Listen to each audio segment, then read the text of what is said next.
I consider myself lucky. I grew up in the era of going to a video store, getting to browse all the titles, the smell of this nice clean place. I feel like I watched a lot more things than I do now.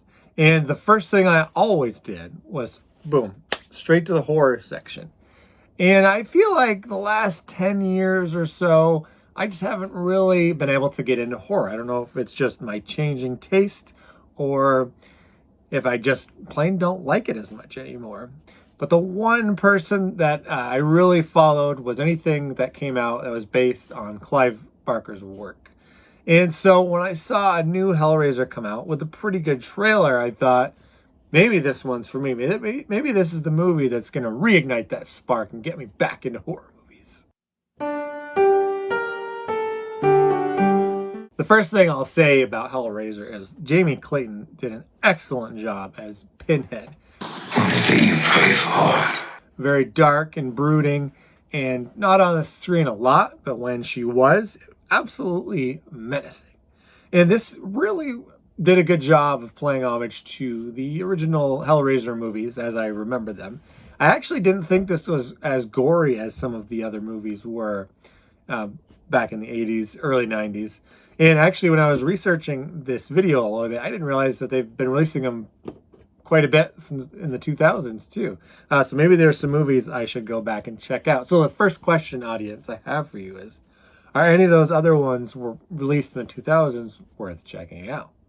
What separates a horror movie from being just a big gore fest is if you find yourself attached to the main characters and wanting them to get out. If there's a real stake in the game and you know you're going into a horror movie that most people are going to die. In fact, everyone might die. In order for me to really get into this, did I like the main character? And I did. The main character, Riley, she was a recovering, I believe, alcoholic, down on her luck. She had a brother that cared for her, and of course he was the first victim of the Hellraiser crew.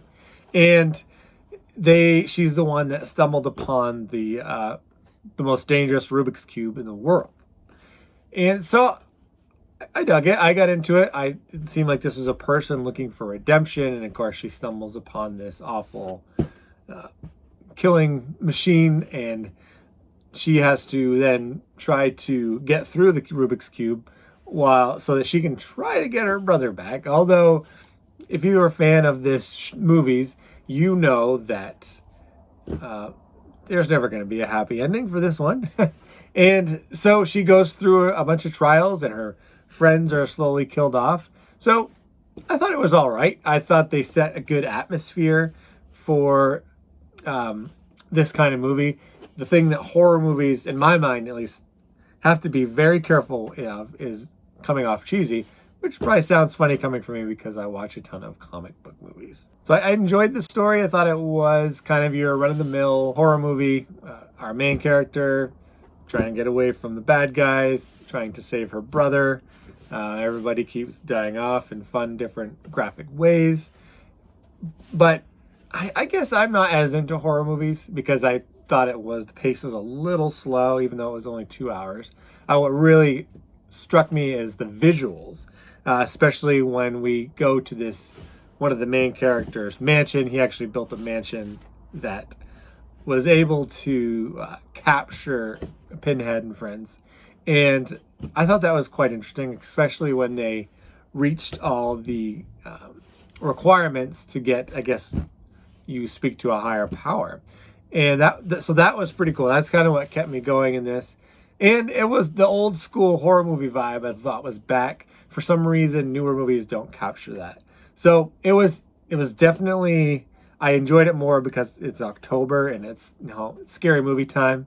So it was fun. I'm glad I watched it. It's not going to have me go out and get more horror movies or watch more things. I'll probably try to watch as much scary things as I can for this month before we switch to the big holiday. So I'm going to give this one, I'm going to give it a B-. It was entertaining.